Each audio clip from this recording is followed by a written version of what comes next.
जय जगन्नाथ सांग मैंने तो आज सकाळू आम गाधेकी सकाळू सकाळू रेडी होगी जाइलु हुरी रायगढ़ में अवस्थित श्री जगन्नाथ मंदिर को।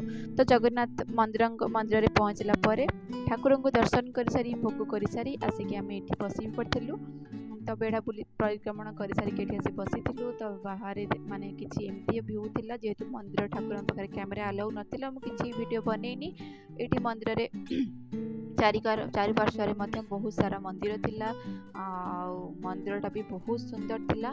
तो ठाकुर पाखरे थिबा लक्ष्मी माँ को मंदिर रे आमे जाइकी भोग करके सेठी बसीलु हेले आम छुआ जमा भी बसु नथिले एपट सेपट होउथिले। तो खरा मध्य हेतिला बहुत जोरे खरा हेतिला सकाळे 8टा 9टा बेलटू बहुत जोरे खरा हे जाउची तेणु करी आमे आसिकी टिके 5 मिनिट बसला परे तापरे आमे जेहेतु पिला माने हैरान करथिले तो आमे पळि आसलु घर को आसी सारी तापरे आमे एटू बाहरी गसिलु आमर घर को।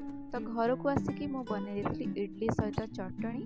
तो इडली चटणी आमको खाई देकी रेस्ट नेला परे संध्या बेले माने 4टा 5टा बेले आमे जाइथिलु आमर रायगढ़ रे पूरा पहाड़िया रास्ता। तो सेठी जाइथिलु आमे किछि व्यू पॉइंट जो रायगढ़ रे व्यू पॉइंट कहउछंदी तो सेठी देखिया पई फर्स्ट टाइम जाइथिलु जेहेतु आमे एबे आसीछु तो चलिलु आमे माने देखिया इच्छा थिला तो जाइथिलु।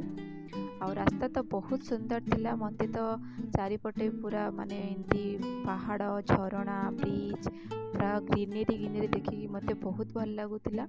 मते पहाड़िया रास्ता बहुत भल लगे आउ माने देखा भी बहुत भल लगे। तो मुझे रास्ता पूरा एंजॉय करी जाऊली बट जिते पहाड़ ऊपर उठार था ना सेते मुझे वीडियो बनईनी कहीं मत डर भी लगुला जेहेतु आमर सेपटे टे प्लेन रास्ता एपटे टे पहाड़िया रास्ता तेणुक माने नुआ एक्सपीरियंस तेणुक डर भी लगुला देखा तो बहुत भल लगे एंजॉय करा तो बहुत भल लगे किंतु मनरे पहाड़िया रास्तार जो घाटी मानक डर थाए।